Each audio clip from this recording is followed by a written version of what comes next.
Okay, so let's just finish off for the day. We'll do the last questions, and if you have any, I think now we're coming to the end. If you want to ask some more questions, kind of, just orally, please do so. So you can be a bit more, just open about things if you want to. It's really up to you. Let's see what happens. Okay. Okay, dear respects, Ajahn, thank you very much for the beautiful teachings. Could you please explain about the 16 Vipassana jnanas?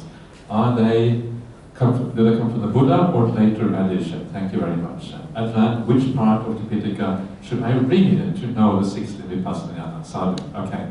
Yeah, 16 Vipassana jnanas are the things that you find in many of the so-called Vipassana meditation. Yeah, you go to the Mahasi Sayadaw technique or the Goenka technique, they often use the Vipassana jnanas. And this all comes from the Visuddhimagga.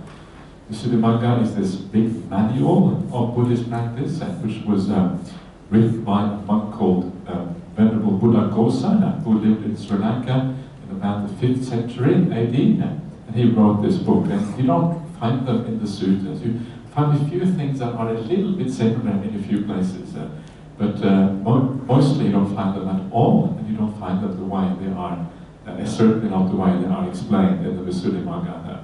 So for that reason, I don't really worry too much about it. What is interesting about Buddhism, it seems like at the earliest times, that's when there were most arahants, the most enlightened people were in the early days, and they had very simple teaching. They're very simple. Just watch the breath, and kind of contemplate impermanence, and bang, you're awakened, arahant. And then they got more and more complicated, less and less arahants. It's not interesting. Buddhism is simple. It's a simple teaching. You don't have to have all these complex systems. I think the idea, they want to kind of make it very exact. Okay, you do exactly this, you follow an exact program. But as you do that, you actually lose a lot in the process. You lose when you try to specify things too much, it means that you see these things in your meditation, whether you have them or not, you still see them, because they're you follow a very rigid program, then you kind of start to see things which aren't necessarily there. And we are all a bit different, so trying to follow a very rigid program, it often misses the point. So I'm not saying that Vipassana is bad, and maybe for some people it works, but personally I prefer just to disregard them, because to me they're not the word of the Buddha. To keep it simple, watch the breath. Then when you come out after the breath meditation, you look back on the process of the breath meditation. You see the anicca, the impermanence, the viraga, the fading away. You see the nirodha. You see how the hindrance is disappearing, how the breath is disappearing, how everything is changing. And that is how the insight comes about. It's supposed to be simple. It doesn't need this very complicated systems. And the Visuddhimagga system is much more complicated. A lot of things in the Visuddhimagga is, just ordinary Buddhism. It's taken from the suttas and quotes from the suttas.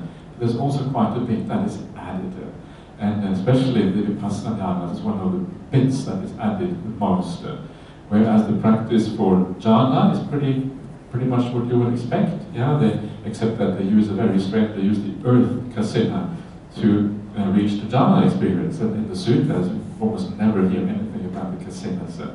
Kasinas are again a much more related development. Kasina means a totality.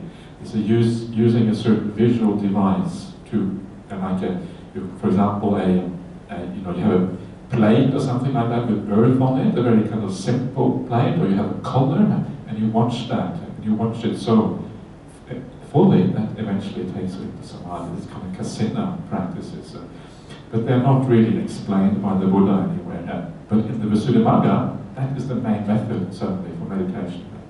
And this is what happens when you move away from Buddhism. You get these very specialized things that are emphasized much more. But if you still want to read it after that kind of that demolishment job I just did on that one, if you still want to read it, you're welcome to read it. You need to go to the Visuddhimagga. Is there anywhere in Hong Kong you get the Visuddhimagga? Yeah, you can? Okay. Where do you have to go now? Buddhist Philosophy Bookshop. Buddhist Philosophy Bookshop. Okay, that says it all, doesn't it? For Buddhist philosophy, that's kind of... Specialist bookshop. Yeah, okay, specialist bookshop. So, yeah. I'm not saying you shouldn't read these things. You can, sometimes it's interesting, but usually it's enough to read the sutras. There's already plenty of material there. Yeah. Respect to you, Ajahn. One, when the monks attain enlightenment, why they don't say about it? Sometimes they do say, yeah. In the sutras, sometimes they say, and they say to each other, yeah, they would say to the Buddha. And it's interesting, when someone becomes fully awakened, the way they say it is quite interesting. Yeah.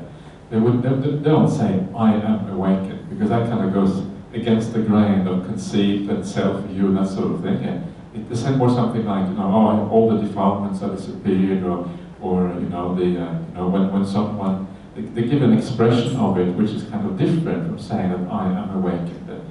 I can't remember, there's one very famous story of Sona. Sona goes to the Buddha, it explains his awakening, and he goes through, says a lot, but I can't remember the details now. I have it here on my laptop, but I couldn't be bothered to take it out, so I apologize.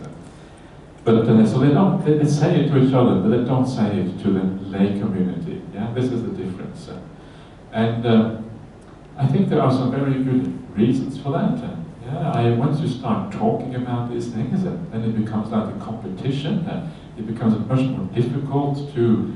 The idea is this is not supposed to be something you brag about or anything like that, but if everybody talks about it, and it becomes almost like, a bit of pressure to have these kind of attainments, and have you got it, and maybe it kind of lends itself to all kinds of problems and defilements once you start talking about these things in this way.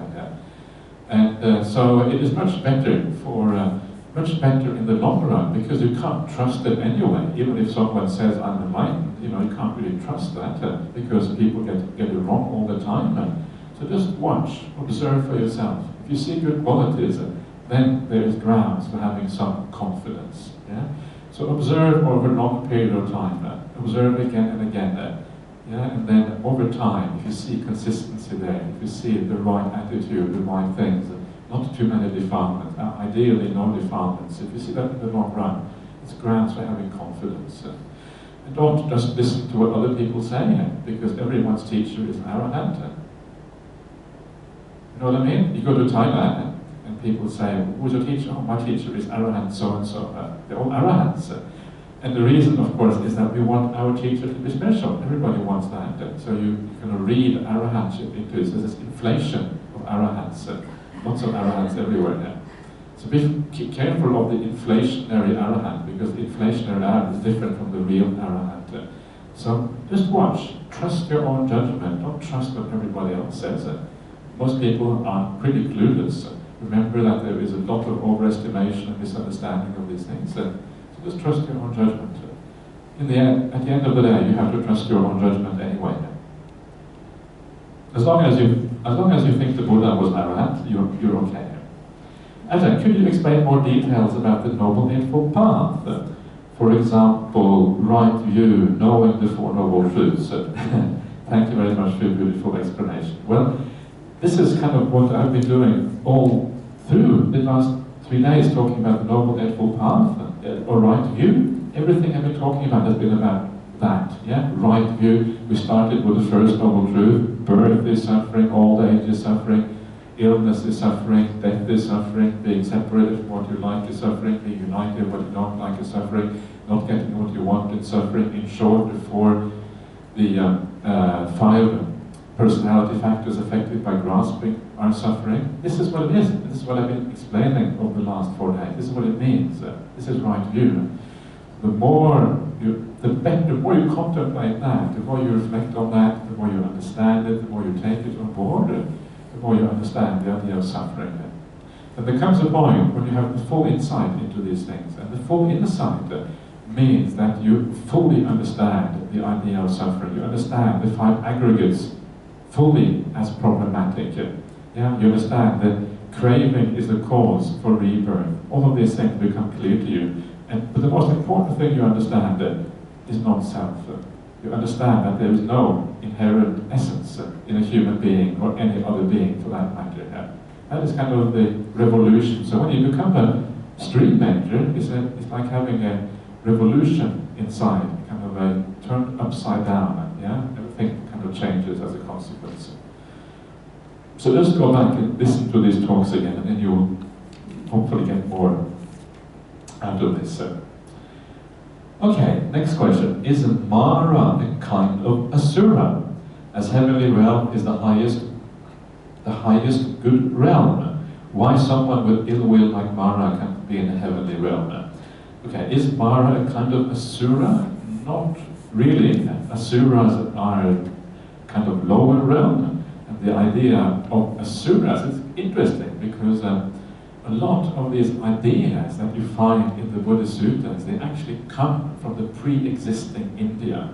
India had a very strong religious culture, going back a long time before Buddhism, the Brahmanical culture, which is the precursor to Hinduism, that existed in India for maybe 2,000 years before Buddhism. It's a very ancient religious culture. And part of the stories, if you read things like the Rig Veda or the Upanishad, these are the ancient Indian Brahmanical scriptures, they also have these kind of stories. So you realize that Buddhism actually has inherited some of these things from ancient Indian culture. So it makes you wonder, how real is it? How much has been put in there because they are good stories and they're kind of nice anyway? The war between the Devas and the Asuras is not just a Buddhist thing, it goes back to the ancient Indian culture.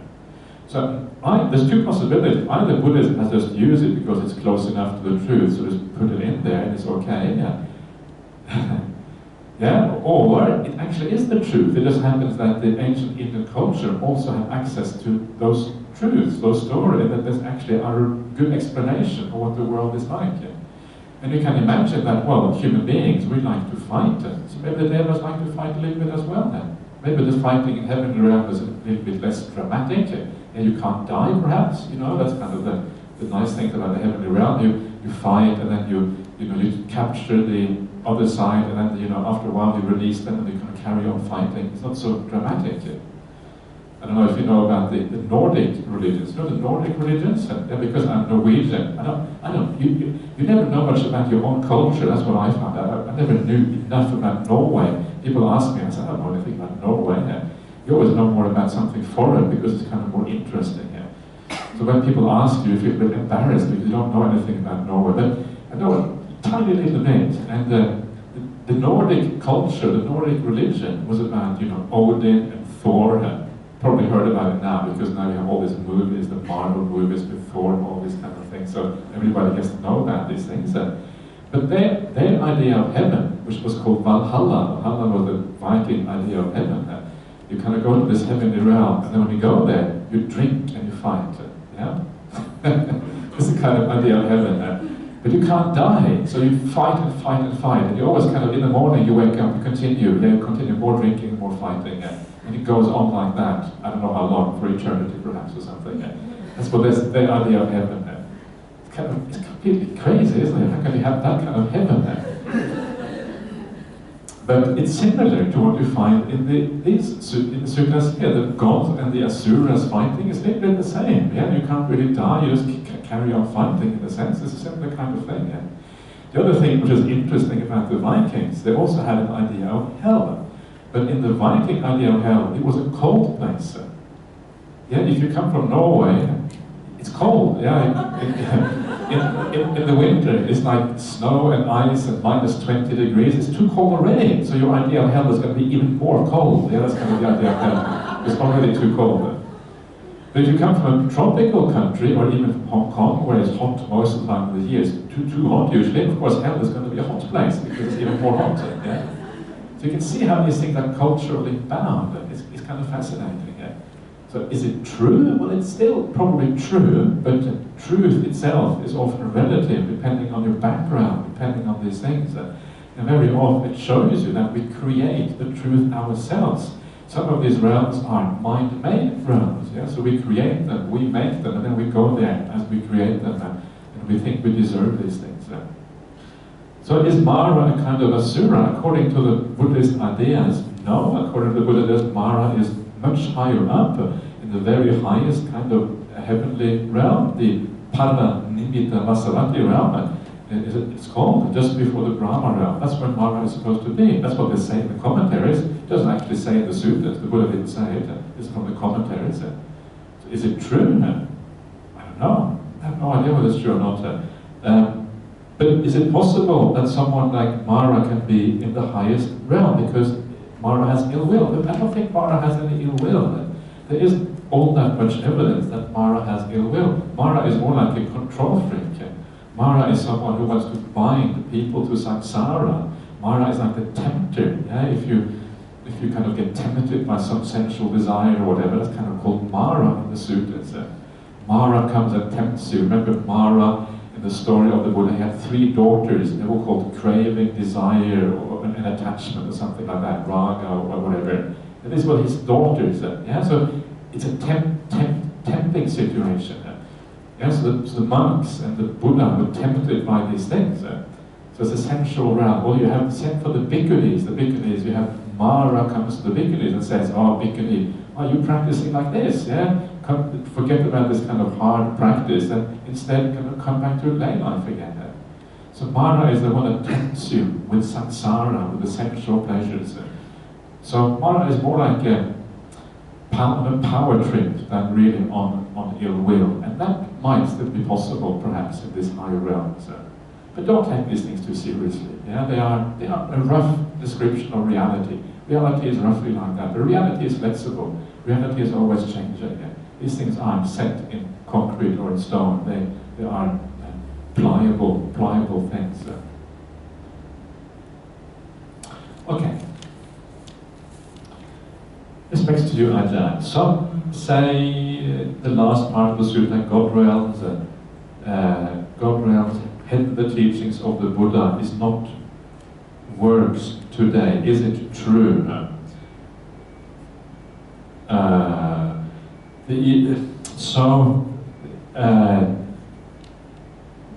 You mean the idea that the God realms don't exist, and this is kind of an ancient mythology, it doesn't exist today, and it's not really true? And I would say, I think it is true. Yeah, there are these realms, because this is a very important part of the Buddhist idea of rebirth. Yeah, you can be reborn in different realms, and if it wasn't for the heavenly realms, then rebirth would be a very limited thing if it wasn't for these heavenly realms.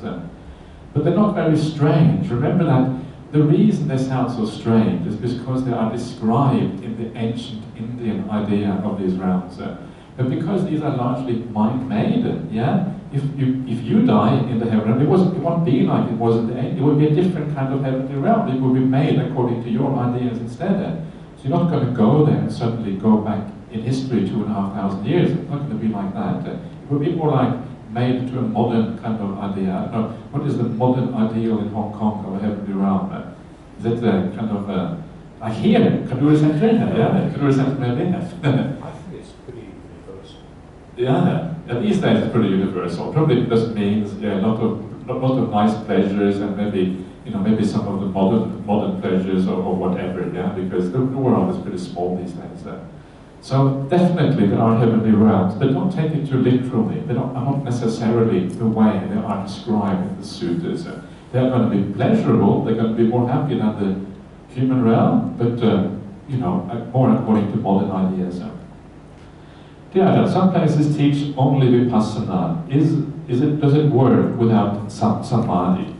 Well, remember that there is no, from the sutras point of view, there is no such thing as vipassana meditation. Yeah? This is such an important point. Yes, there are teachers today who teach vipassana meditation, but really it's just meditation that they teach. You can't really divide meditation in this way.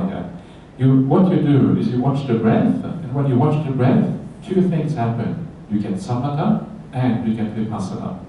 Yeah, you get both. Because vipassana just means clear seeing. You see things clearly, and you want to see things more and more clearly.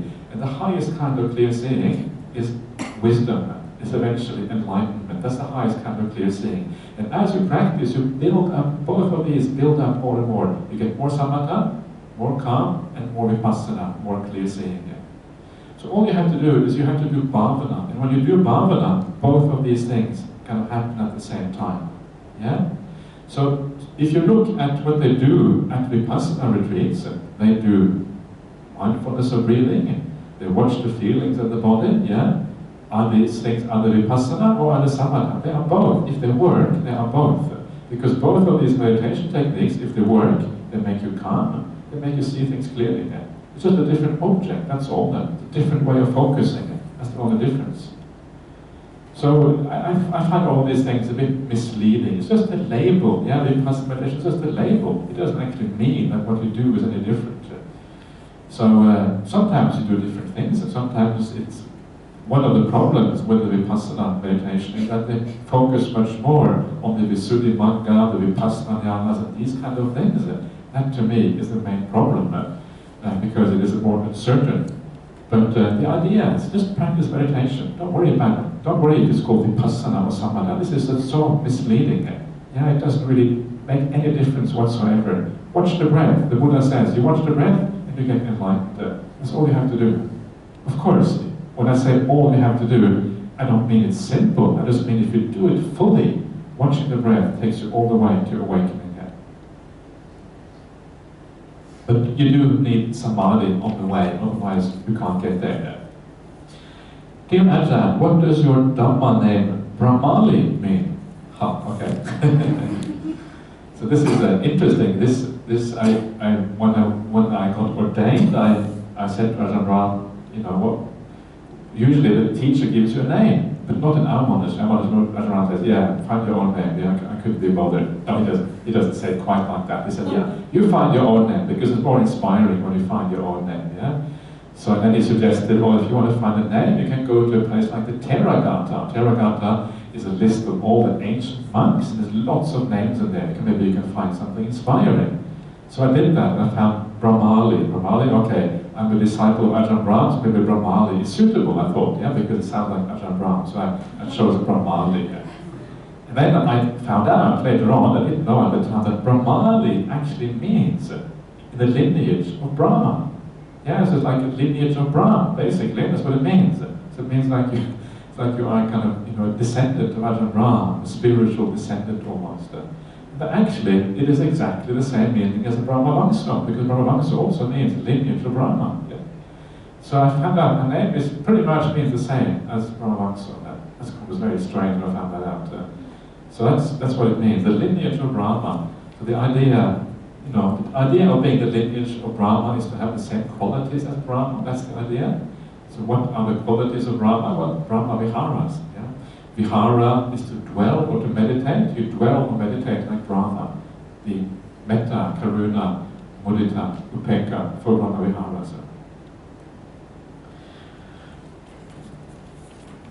Okay. Dear Ajahn, at which point is thinking useful, and at which point is it counterproductive? I often find that when I start meditation, especially if my practice hasn't been consistent, that my mind moves to thinking through some challenge or problem I'm facing. Sometimes the result is that I spend my meditation time lost in a thought. I will try to bring my focus to the breath again, but I'm aware that thinking is still happening. And the moment that I allow my mind to watch that, it immediately becomes involved. Thank you. Yes, this is a very common problem, yeah? Thinking about the problems of the world in your meditation, and again, the reason why this happens is because of the priorities. Most people prioritize their worldly life. You prioritize your work, your problems, your family life, anything that happens in your life, because that is what is important to us. And this is one of the reasons I talked about giving priority to the spiritual life. Remember what really matters at the end of the day. All of these problems that you're trying to solve, you're going to keep on solving them until the day you die, and there'll still be unsolved problems when you die. You never get an end of these things. The only way to deal with these problems is to let them go now and not worry about them. That is the only way. And one of the benefits of meditation anyway is that if you do become a bit peaceful and calm, you have much more power to solve these problems after meditation anyway. Because your mind is clear, your mind is ready, and then you will know how to resolve these things. But the truth is that many of these things are not really resolvable anyway. You can't, there isn't any solution to many of these things. And if there is a solution, then you will know at the right time when it's time to look into these things. So change your priorities. Remember what matters in this world. Remember what is ultimately going to make you happy and what ultimately is not going to get you anywhere at all. And if you get your priorities right, then as soon as you start thinking, you remember, wait a minute, what am I thinking about? This is useless stuff. This is not going to get me anywhere. Now, if I could be dead in an hour, what's the point of solving this problem? I could be dead in an hour. No point. Okay, there you go.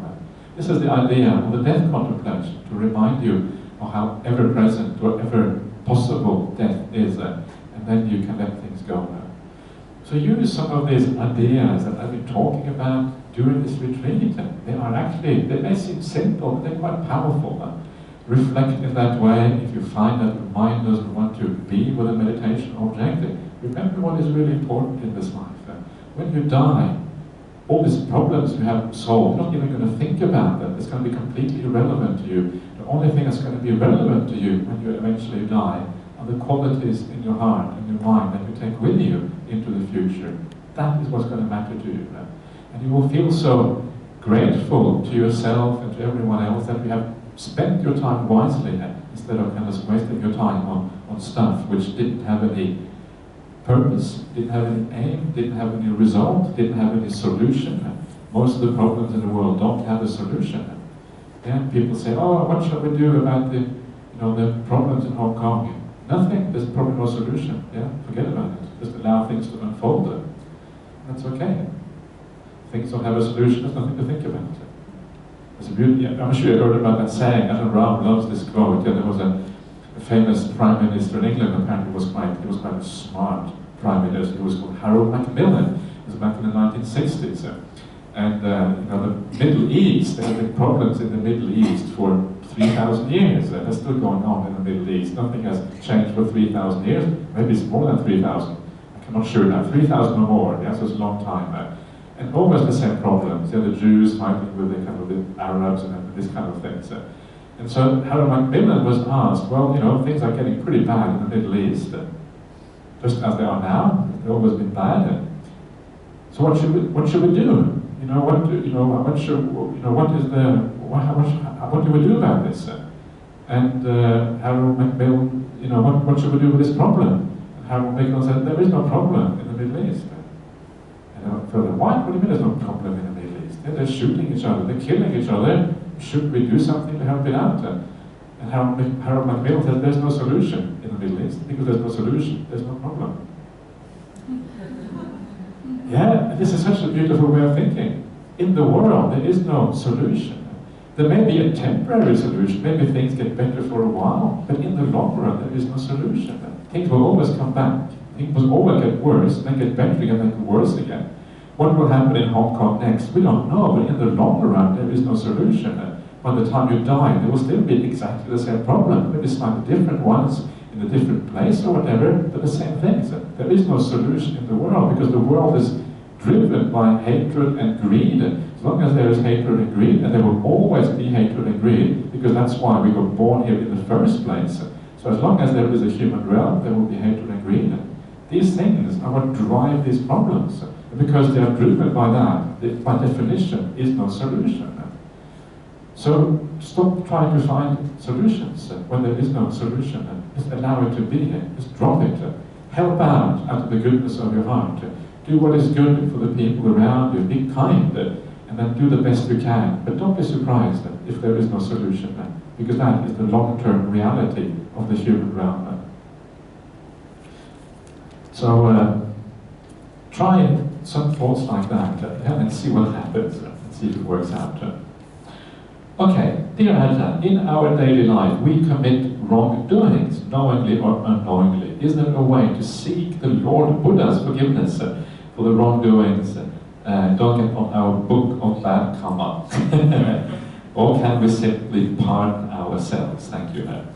Forget about the Buddha is dead. Yeah? He cannot give you forgiveness anymore. He died 2,500 years ago, so forget about the Buddha. Instead, the person you need to forgive is yourself. Yeah, if you do something bad, forgive yourself, just as you forgive the people around you.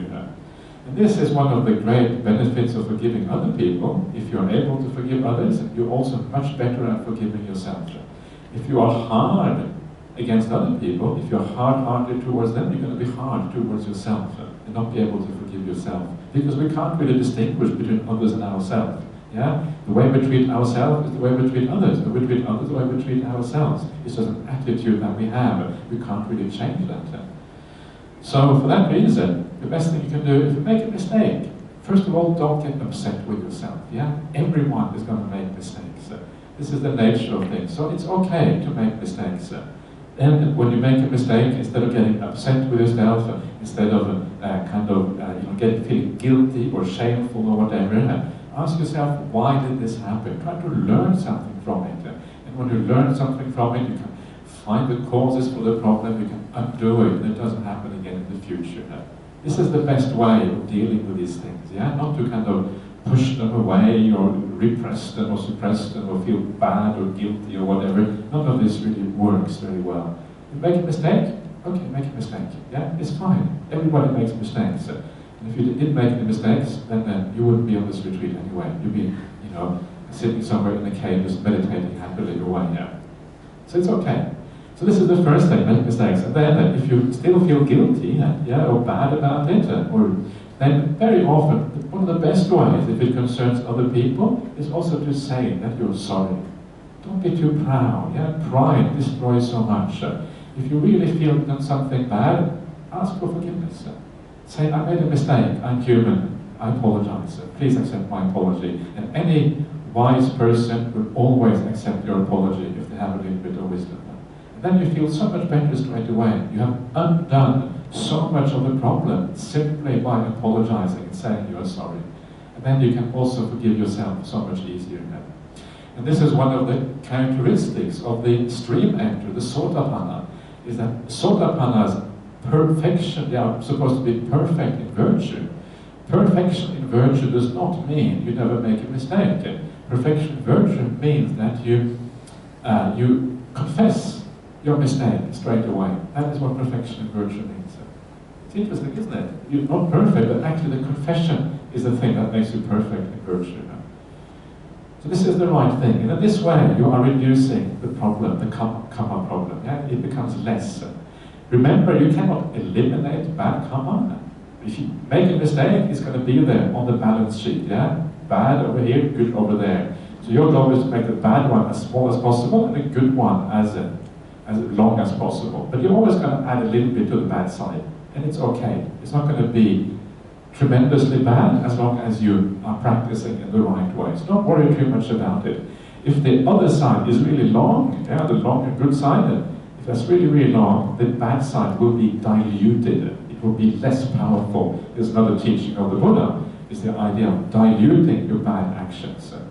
And I'm sure you know that's true from personal experience. If you are generally a good person, you can forgive yourself much more easily.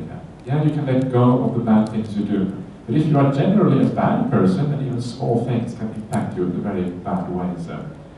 So generally, a good person is easy to dilute the bad karma because of your good mental state.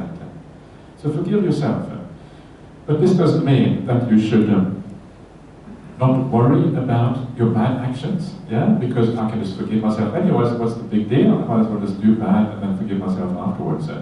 It doesn't work like that. As I said, there's always going to be a residue on that bad karma. It's always going to be there. So ideally, you want to avoid it so you don't have that residue at all. Yeah? And the act of forgiveness is never 100%. You forgive yourself, but you can never forgive yourself 100%. You can forgive yourself maybe 90% or 80%, not 100%. And the reason for that is because of the sense of self.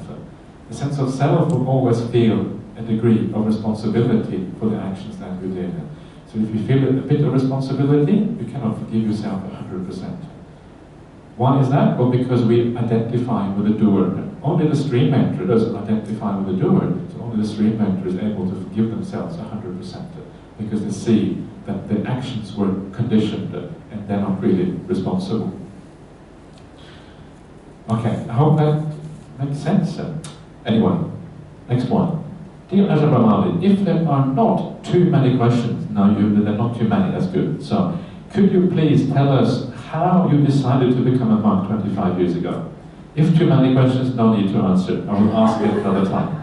Thank you for your wonderful teachings. Okay, I'll put it to one side and then we will see. I will ask the bosses over here whether we have time or not. They can decide. I don't really know how much time we have, so I'm happy with whatever it is. But I like, the bosses have more practical concerns. The nice thing about being a monk, you don't really have so many practical concerns because whatever happens is fine there. So, dear Ajahn, can you speak more about situational awareness, how to practice while at work, doing chores, walking in the street, talking, etc.? Any resources you would recommend to get deeper in this way of practice with best wishes and metta? Yes, this is called Sati Sampajanya. It's a very kind of important part of the Buddhist practice. And the main idea of Sati Sampajanya, here, this is one of the cases where I tend to use the commentaries to understand because it's not described in great detail in the sutras, and the commentarial explanation seems to match with how I understand the sutta. So I use that to make sense of it. According to the commentary, there's 4 types of Sati Sampajanya, 4 aspects to it. And one is called the purpose of what you're doing. Yeah, I think it's called the atta, something like that. I can't remember the Pali words for this. Then there is the suitability of what you're doing. Yeah, purpose of what you're doing, suitability of what you're doing. Yeah.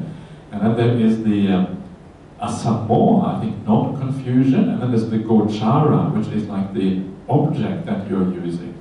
Now, of these 4, the first 2, to my mind, are the far most important ones: the purpose and the suitability. This is what really matters. So, purpose and suitability means that in anything you do during your day, yeah, whether, as you say, when you're walking down the street, or you're eating your food, or you're sleeping at night, or you are talking to someone, or whatever it is that you do, you have awareness of the purpose and suitability of what you're doing. Yeah, so there is a clear purpose to everything. Why are you walking down the street in Hong Kong? Well, there must be a reason for that. You're going somewhere. Yeah, you have a purpose. You're not just going to look into the shopping windows, or maybe you are, but then, then you might, maybe you're already on the wrong track if you do that. But sometimes maybe you are, because it's okay to look in the shop windows. Yeah, if you're a monk or a nun, maybe not, but otherwise it's okay to do that. Otherwise life becomes too strict sometimes if we don't do these kind of things. So the idea here is to understand the purpose of what you're doing. And remember, the purpose of anything of what you're doing should be to practice the path somehow, to make sure you're moving in the right direction. That should always be the purpose of everything. So when you talk, you don't talk too long, you don't talk too short. I have a problem talking too long, and I have so many hours, so much talking, but maybe it's useful. I believe that most of the things I say, sometimes maybe I get a bit frivolous and say stupid things, so please tell me off if I do that. But I try to say things that are meaningful, not to say too many silly things. Although I have to also follow my example, who is Ajahn Brahmāli, so I have to say a few silly things, right? Otherwise I'm a bad disciple of Ajahn Brahmāli. So you feel the purpose. Am I fulfilling the purpose when I'm talking? Am I fulfilling the purpose when I'm walking down the street? Well, if you're going somewhere, you go there. You don't give rise to defilements as you go there. Yeah, you know what you're doing. When you go into the city as a monk, or to a village to receive alms or whatever it is, you watch your mind. You don't get attracted to all the beautiful things in the city. The problem with the city is a sensual realm. The city is where people enjoy themselves. They watch entertainment, they eat in nice restaurants. Gerald always takes me out to restaurants when I come to Hong Kong, which is very sweet. And I quite appreciate that every once and again. It's good, it doesn't really matter. But you try to just do that, and not to make too much out of it. You don't wander too much around the city and these sort of things. So you hold back a little bit. You know why you're doing things in life. When you go to your work, you have situational awareness. You know that the purpose of what you're doing is to get the work done. It's not to do all kinds of other things. So you focus on the work, you get it done, and you do it in a way so it enhances your practice. You do it in a way where you reflect on the satisfaction of the customer, your fellow workers, and everyone around you. Everyone gains from what you're doing. It doesn't become just the idea, the kind of modern capitalist idea is that shareholders' value is supposed to be increased to the maximum. And I think it's a terrible idea, because what about the workers? What about everyone else? Should we just disregard them? And that's kind of what happens in modern society. You disregard all the people, and all you look at is the money. And it's so destructive for our society when we do things like that. And very often, I think, if you look after the people, then very often the value comes automatically, because people are motivated to practice and do things right if they feel cared for, if they feel looked after by the company and by the boss or whatever. So what is very interesting, I was recently, there is something in the US called, I think they call the Round Table Conference or something like that, which is a meeting of all the top executives, all the largest corporations in the US. These are the most powerful business people in the US, like the boss of Goldman Sachs, the boss of, what's it called, JP Morgan, these big banks, of the General Electric and General Motors or whatever. Yeah, they're really, really big top companies in the US. I know about this a little bit because I used to study finance, believe it or not, before I became a monk a long, long time ago. So, and they came together and they decided, very recently, only a few months ago, they decided that we're going to have to throw out this capitalist idea that all we have to do is to optimize shareholders' value. Yeah, this is really significant because it means there's a new kind of idea arising here. Actually, instead we should optimize not just the shareholders' value, but the stakeholders' value. Stakeholder is everyone who has some involvement with a company, employees, customers, and anyone who's kind of involved with it. And it's such a much more beautiful way of thinking about things. And this has now penetrated to the very top of even American corporate culture. So that means sometimes the world is going in the right direction. Yeah, some things are good, some things are bad. On balance, it's the same, always the same, but some things are heading in the right direction. So this is so this is how we should all think. Yeah, we should all use that kind of value. This is a Buddhist way of valuing things, because when you do it in that way, you can combine your worldly activities with your spiritual path. Look after yourself as well, not just others. Yeah? Know the limits for work. Don't work so that you only sleep 4 hours a night or whatever it is. Because you will have so much dukkha, and you won't be able to practice anymore if you only sleep 4 hours a night. You're going to walk around like a zombie, yeah, not knowing up from down and black from white. So you're going to have a serious problem. So look after yourself. You also need to be cared for. Yeah, you need to be able to be bright enough to be able to have mindfulness, to watch your mind, and all of these kind of things. So this is sampajanya in the workplace. You understand the purpose ultimately is to enhance the spiritual practice. Suitability, well, there are certain things that are unsuitable for spiritual practice. There are certain places you probably shouldn't go. Yeah, a certain, many years ago, I remember I was with my parents. I was here in Hong Kong. I was a monk. It was before Biff and all of that. But I was here in Hong Kong with my parents, and my parents were going to take me around. We went to Shanghai in China, and we went to Macau. Very interesting, because Macau is like the gambling capital of China, of Asia. Yeah? So, because we knew we were in the gambling capital, we had to look at one of those casinos. So I was a monk already, so we walked into this casino as a monk. Now I know why you should never go to a casino as a monk. It's a terrible place. It's so dark, and it's like walking into this ghost realm when you go into a casino. You probably have been to casinos, many of you have just been there and kind of looked at it. And it's very unpleasant, and you get this feeling that they're trying to constantly manipulate you to kind of use more money on these machines. So I walked in there. I could tell there was something wrong. I didn't really know at the time. I felt something felt wrong here. I don't think they liked the idea of having a monk in the casino. But I didn't go to the gaming floor because I felt I knew that would be wrong, so I just walked around there. Because these casinos are so enormous, yeah, they have restaurants there and all kinds of things and shops and whatever. So I never went to the gaming floor. I went to some of the other parts, and I felt very unpleasant. I never wanted to go to a casino again for the rest of my life after that. Casino, not suitable for monks. Yeah? So that is kind of not suitable. I understood that part of Sampajanya after having been to a casino. And there are many places like that that are drag you in the wrong way, yeah? That are really destructive, that all they do is bring out your worst defilements, bring out ill will, bring out desires in you. And you know what those places are. Yeah? You can feel that. Sometimes these days airports are a bit like that, because airports are now this arena of all kind of high-end, high-quality shops. You can go shopping. Yeah? So when I go to the airport, I just kind of walk straight through. It's kind of almost unpleasant to be there, because you have this feeling everyone's trying to push something onto you through all these fancy shops. So this is how you think. Yeah, this is what this is meant by this. And if you think like this in terms of suitability and purpose, what is the purpose? What am I trying to achieve? Is this I'm doing now, is it suitable for that purpose? Am I thinking about it in the right way? That is what Sampajanya is about. And you can use that in almost all aspects of your life. Yeah? And this will be very helpful for you to keep mindfulness and to be able to live with all the right virtues and all these kind of things. Okay, dear Ajahn, awesome. You have read all the sutras. Actually, not quite. There was, I think, one sutra that I didn't read.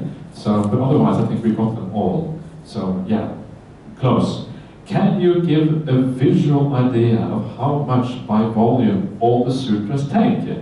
How come there are so many sutras?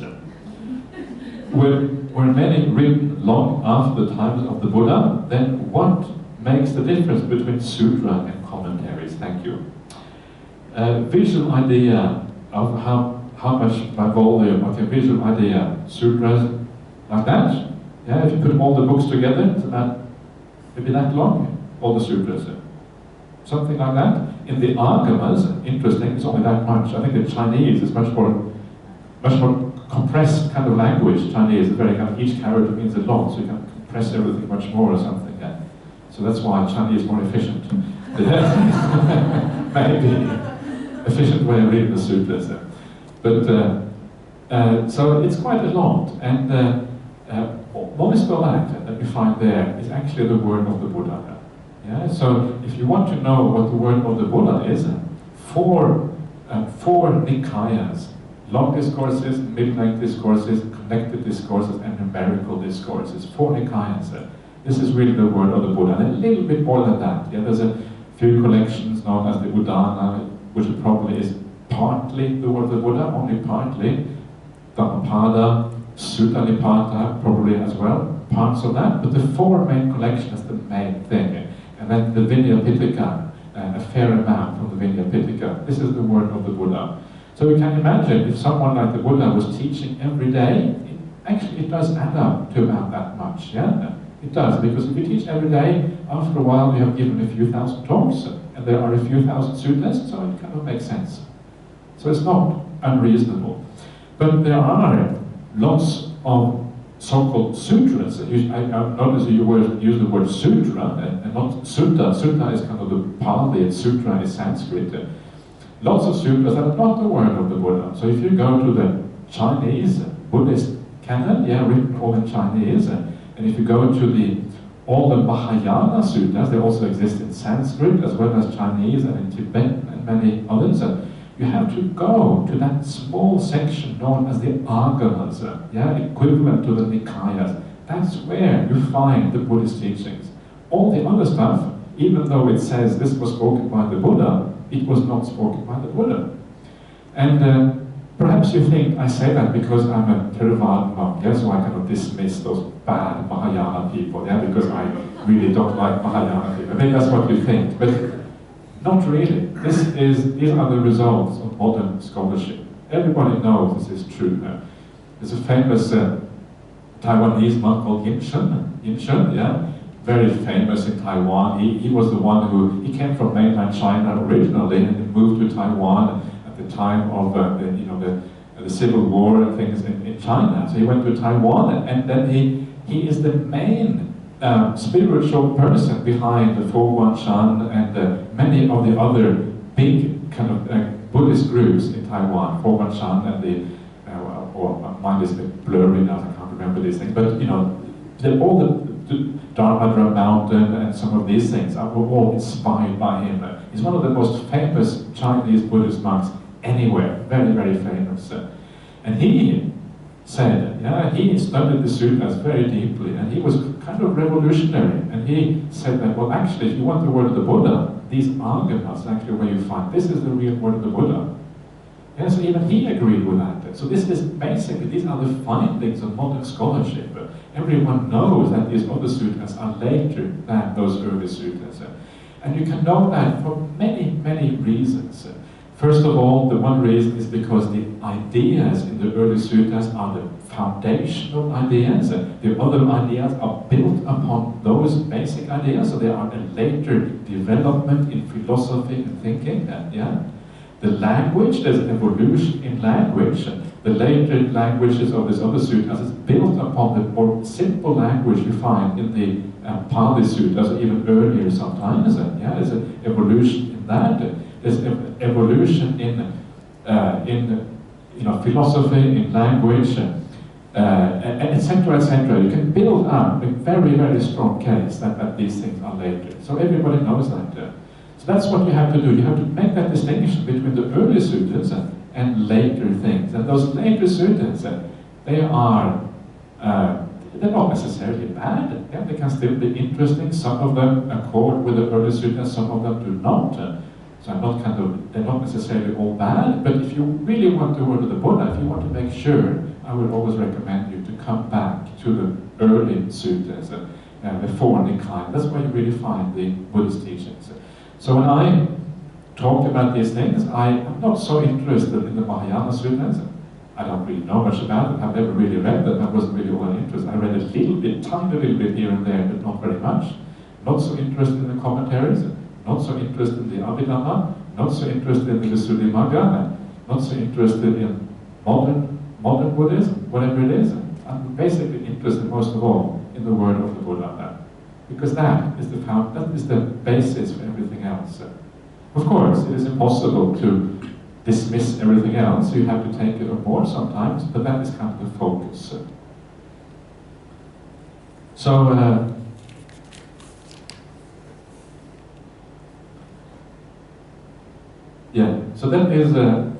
that is roughly how I would recommend you. If you want my recommendation, I would recommend you to read those things. Yeah, these are the things that are really important. So there is this one. Is there another question? Yeah. Okay. Okay. Very good. Okay. Okay. Thank you, Freddie. So, one more question.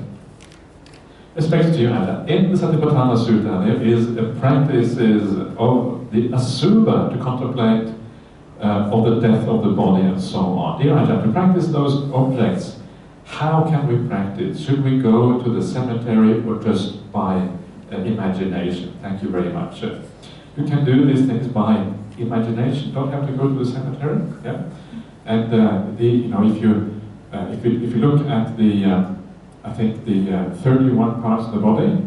Is it 31 or 32? 32? Are you sure? Yes. It's not 31? Without prayer. Okay. This is the test to see whether you are reading the Visuddhimagga or the Sutras. The Sutras 31, Visuddhimagga 32, yeah? This I always like to ask people, because then you know how influential the Visuddhimagga is. Everyone says 32. Actually, it's 31 in the Sutras. So the Visuddhimagga becomes more important than the Sutras. This is just a test. Anyway, so I think it says in there, the way it is explained as if it is an exercise in imagination. Yeah, you reflect on it, you think about it, just as this is the case. So you see these parts of the body. And the same thing with the cemetery contemplations. They are also explained in such a way. I can't remember exactly how it is explained now, unfortunately, but it is explained in such a way that it looks like it is exercise in imagination rather than having to go there. Yeah, you don't really have to go to the cemetery. You can. I know that sometimes monks in Thailand, for example, you can go to the autopsy and you can see people cutting up the bodies, and sometimes you end up vomiting if you're not using it. It's so incredibly unpleasant to see this. It's like, oh. I've never done it, but I've heard people, you know, just can't take it, basically. It's very hard to see. Ajahn Brahmāli did it, but it didn't affect him very much. He was just like, oh yeah, whatever. And he's very, kind of, got a very strong mind. So, in the end, you know, the monks do that and then they destroy anyway afterwards.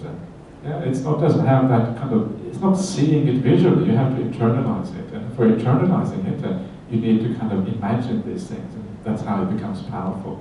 So imagining is enough, and do it on your own body. Yeah, heart, lungs, liver, you know, everything is there. And it's a useful exercise because the reason why the body sometimes looks beautiful is because of the skin. Take away the skin, and suddenly the body is not that attractive anymore. Yeah, so it's very useful can be very useful to do that. But these are the things that you do. You can do them to reduce attachment to the body and these things. It can be useful, but it is not really necessary. If your meditation is going well and you're already having success in samadhi, you don't actually have to do these things. So it really depends on how much attachment you feel you have to the body and these things. Okay. So it is almost 3 o'clock, so I'm going to maybe answer very briefly. Can I do that? Yeah, the last question. Is that okay? The question about how I become a monk. Yeah, someone wanted to ask that. Kind of. Yeah, how I decided to become a monk. Yeah, I think I did touch on that briefly before, earlier on. But it's very strange. Yeah, how do you become a monk? Because it's one of those things that are very, very difficult to explain and even to understand yourself sometimes. It just seems to happen. One day, oops, I'm a monk now. How did this happen? Okay. So, and the answer is, you know, one of the things I remember from my childhood, and these are the kind of indications that you are on track to become a monk, perhaps. One of the things I remember when I was very young, I was maybe 12 years old or something, and I remember having this fantasy of living by myself in a small hut in the forest. That sounded to me like the best thing I could do in my life, was to live in a small hut in the forest and kind of contemplate about life. This was kind of my idea of fun when I was 12 years old. So later on I thought, where did that come from? Yeah, I didn't hear of any other 12 years old who had this kind of fantasy. And it was just an image that appeared in my mind somehow. Yeah, where does it come from? And I think that, you know, now, being, you know, having been a Buddhist for a long time, I think very likely that is some kind of something that comes from my past lives. Yeah, where else would it come from? I didn't know any monks. I didn't know anyone. I didn't know any religious people. My family was completely non-religious. They didn't believe in anything. Yeah, except being kind and caring. I mean, they believed in that much, but they didn't really believe in anything religious. So where does it come from? And I think it must be some seed inside of you that it comes out at these particular times. And then later on, when I got older, I wanted to travel to Asia. Yeah, I thought, oh, it would be really nice to travel to Asia. So I got the chance to travel to Japan. When I was 21, I was at university, I was studying engineering. And they had this exchange program. Yeah, students kind of get exchanged around the world. So they had, oh, we have an opening, we can, you know, do you want to go to Japan? Yeah, I'd love to go to Japan. I had a close friend in that committee who decided, yeah, corruption, yeah. When you have a close friend and things are much easier, it's always like that, yeah, friendships always get you to places. Nepotism and corruption is always the kind of, okay, I'm not going to say anymore.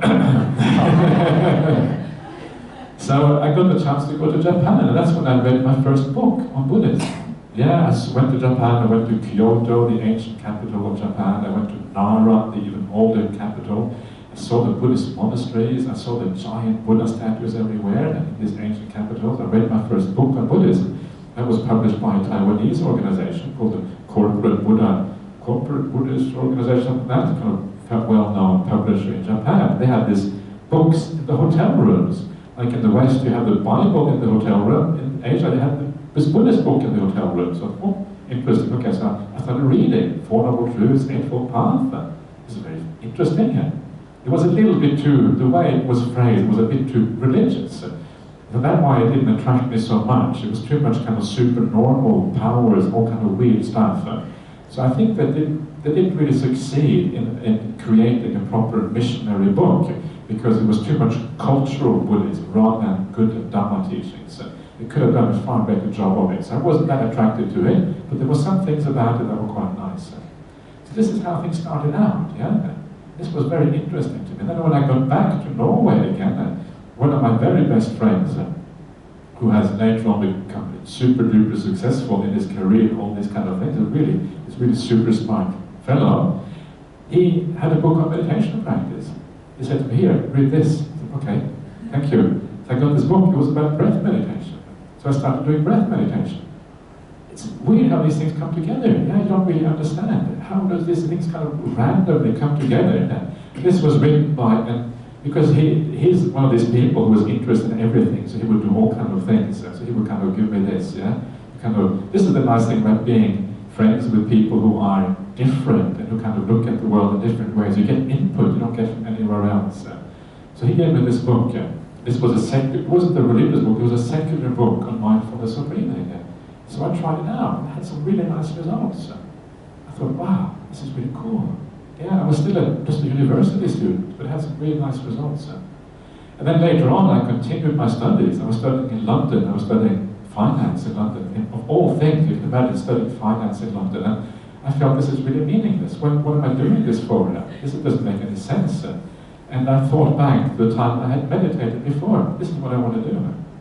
So then I called up an organization, asked, is there any Buddhist place around here I can go to, like a Buddhist monastery or something? And I said, go to Chithurst or Brahmāli monastery. These are monasteries in Ajahn Brahmāli. So I went there, yeah? That's how I got started there.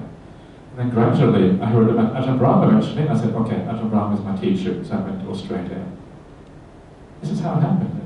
So what is it that happens? Is it because I'm really smart, so I can see Buddhism is the best? Is that what happens? Probably not. Yeah, I'm probably no more smart than anyone else. It's just that you're there.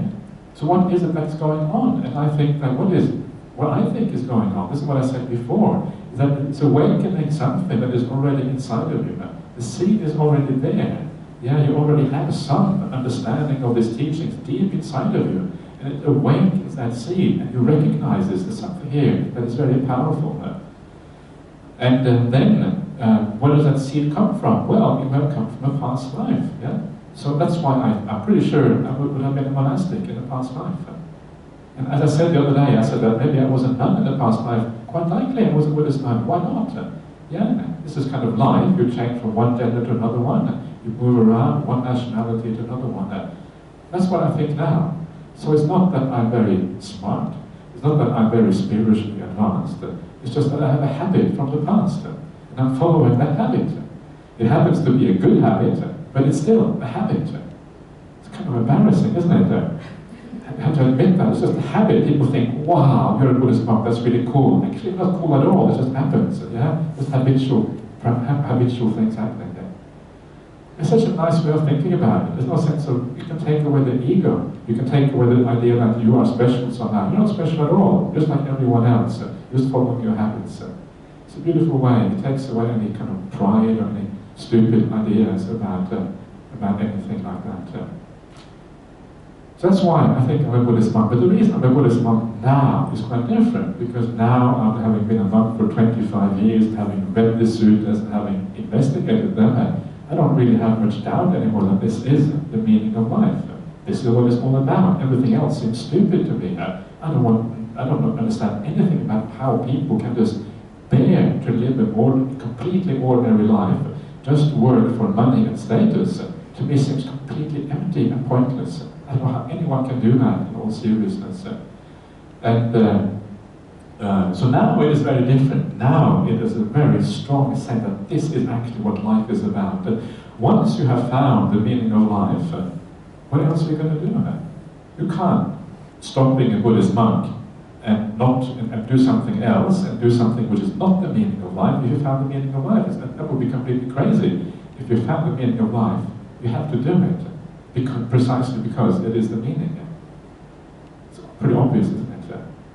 So if you kind of want to move to, if you want to go somewhere, and then that's the meaning, you can't go somewhere else because you need to go there. If you think, if you want to find happiness, you want to find purpose, you want to find the highest kind of what life is all about, if you have found that, you can't do anything else anymore because it's kind of crazy to do something else if you found the meaning there.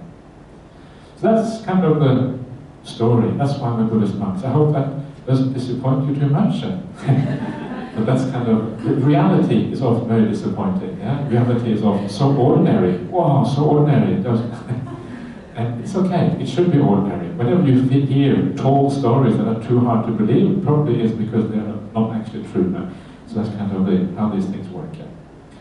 Anyway, shall we do a little bit of meditation before we call it do the last thing that's on the list then? Let's do a little bit of metta meditation just to wish everyone well. This is even more important than chanting the Metta Sutta. Someone suggested chanting the Metta Sutta yesterday, but let's at the very least do some metta meditation, because that is even more important. Okay, so get ready.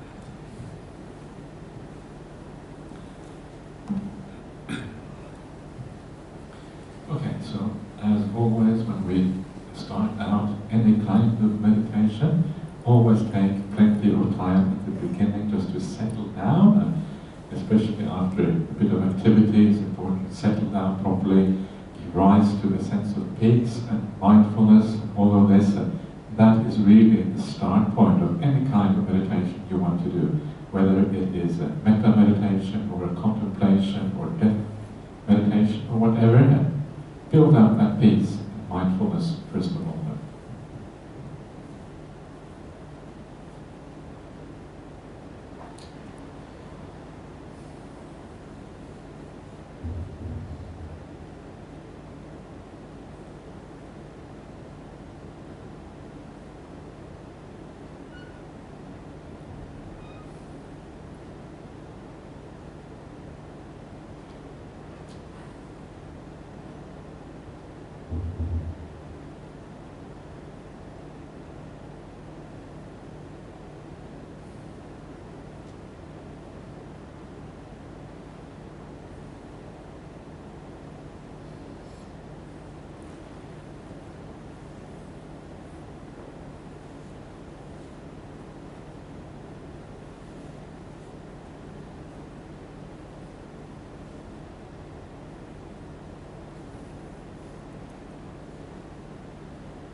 to focus on those positive things and just feel that beautiful sense of peace that is here. And soon you will be back to your ordinary life again and just enjoy this delicious peace until the very last moment. Then you can also feel a sense of gratitude for having been here and for the fact that there is such a thing as the Kandura Center, and that there are people who organize these retreats and all of this, and what a wonderful thing that is. To feel a bit of beautiful gratitude for having this opportunity, and also gratitude to yourself for taking yourself here. And these positive feelings are so important for meditation practice.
And now, if you wish, try to bring to mind the idea of these strong spiritual qualities that we're trying to develop here.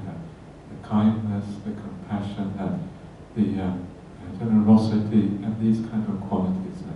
And they are already in abundance here. We're trying to reflect on what these qualities mean. Trying to reflect on some people who really have these qualities to a high degree, and think back to what these qualities feel like in your own life, and have a sense of gratitude for the fact that these qualities exist in this world, and we also are trying to practice them now.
visualize one of the four directions, maybe the western direction. It doesn't matter where it is. Just visualize the western direction as far as you can. Remember all the beings in the western direction. Remember the world is full of people like the people you have just been contemplating. The whole western direction is full of kindness, compassion, care, generosity, and all of these wonderful things. So see those qualities in the western direction. See, it's not something you need to work very hard at. Just bring up an image in your mind of these qualities in the western area. And then thank all those beings and all those people out there. Thank you for being part of my life.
And now bring your attention around to the other direction.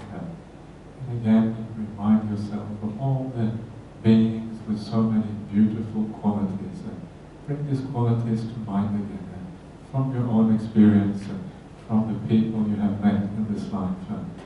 Remind yourself that there are so many beings out in the north with these qualities. Some are human beings, some are devas. Devas have developed these beings to a very high extent. And that is why they are such beautiful beings. Thank you, all the beings, all the devas in the north. Thank you for sharing this world with me.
establish that feeling for all these spiritual qualities.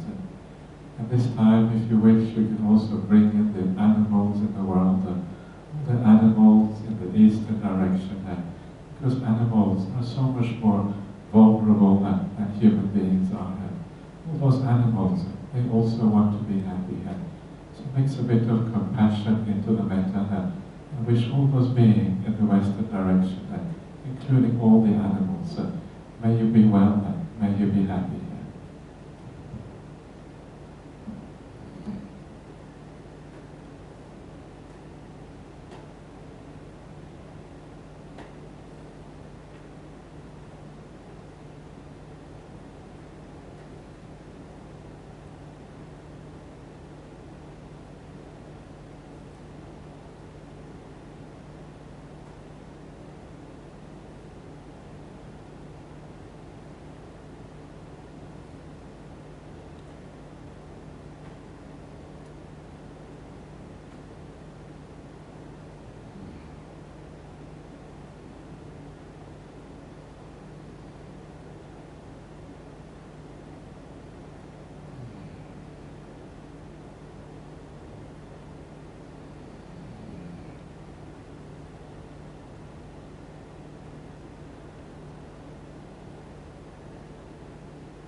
Now very gently bring your attention around to the southern direction. And also remind yourself that far down towards the south, you have a place where I come from, the Uddiyana Monastery, the Dhanasara Monastery. And what a wonderful thing it is that in this world you find people who dedicate themselves, like the nuns and the monks, who dedicate themselves 100% to the spiritual life. What a wonderful thing that is, that people try to develop these qualities so fully. So all those people in the south, including all the monastics everywhere who practice well, thank you so much for being part of this world. May every one of you be well and happy.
so beautiful with the blue and green and white and brown.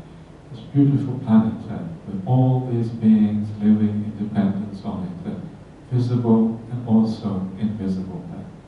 And imagine a light, a golden light, coming out of your heart and enveloping the entire planet, making it even more beautiful, even more powerful, helping to have compassion and kindness towards all of these beings who often suffer more than they really want to have. And as you visualize the beautiful world in this way, wish all these beings well. May you all be well and happy.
And now bring your attention back into this room to all these wonderful people that you have shared the last 4 days with here at the Kaduri Center, to the great kindness and generosity of the BIF committee who have organized this retreat.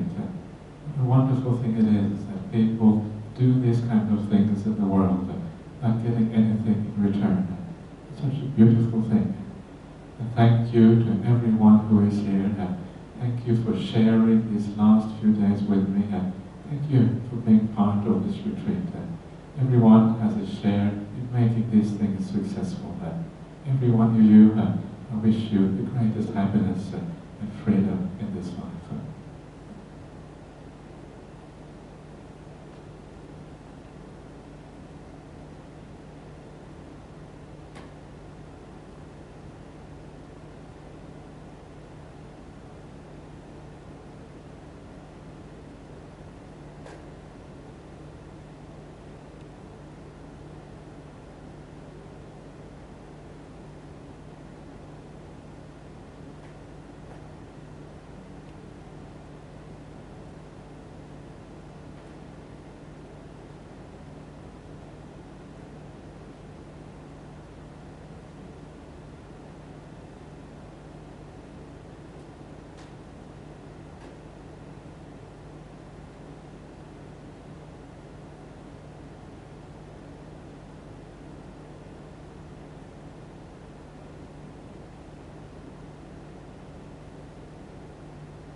ask yourself once again how you feel now.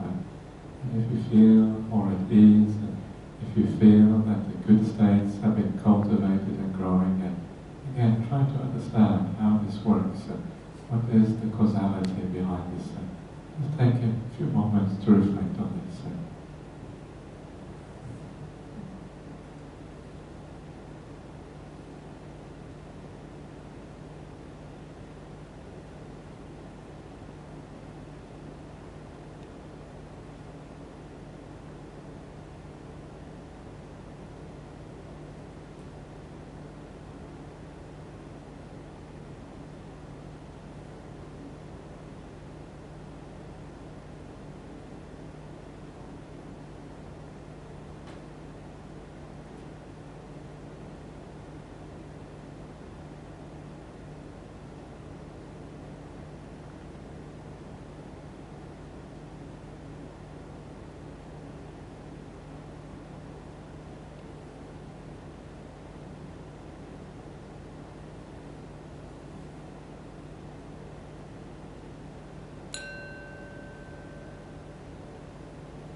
Okay.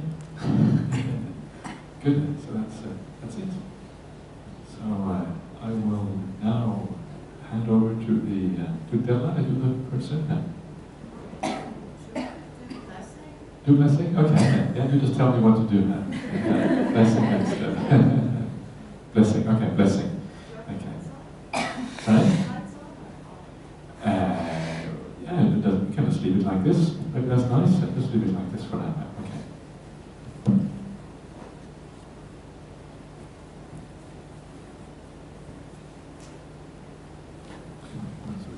Share the merit and do blessing to the right. That's the idea. Okay. So we'll give just a brief blessing first, and then we can share the merits afterwards. Ati me saranang anyang buddho me saranang varang ete nasa chavaje nasoti te hotu sampada Ati me saranang anyang Dhammo me saranang varang ete nasa chavaje nasoti te hotu sampada Nati me saranang anyang Sangho me saranang varang ete nasa chavaje nasoti te hotu sampada. Sadhu, sadhu, sadhu. Okay, so that's just a short blessing, wishing you all well and wishing you all happiness and all good things. And now we will do the traditional sharing of merit. This is kind of the Sri Lankan style of sharing merit. So if you can all want to take part, and then we share merit with all beings, especially your own relatives and the people who passed away, and we can just even keep them in mind as we do the chanting. Edang me nyati hotu sukita hotu nyatayo. Edang me nyati hotu sukita hotu nyatayo. Edang me nyati hotu sukita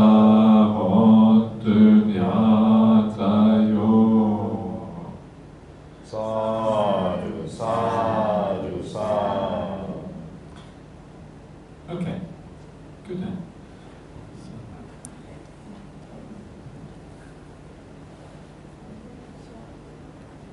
Everything else I will enough doing. It's like the Buddhist path is about doing less, not doing more. So we. Very good. Thank you, Ajahn, for coming to Hong Kong.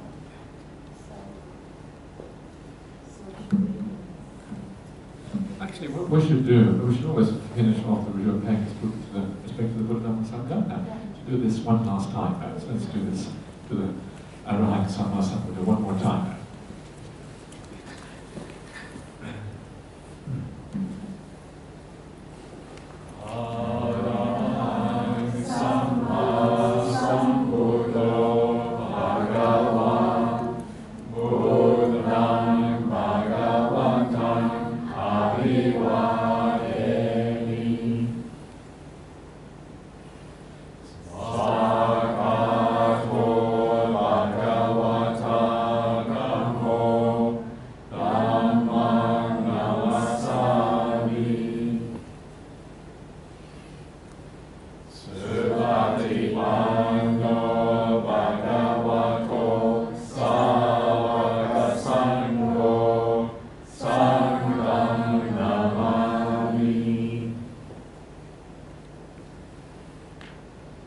Sadhu, sadhu, sadhu.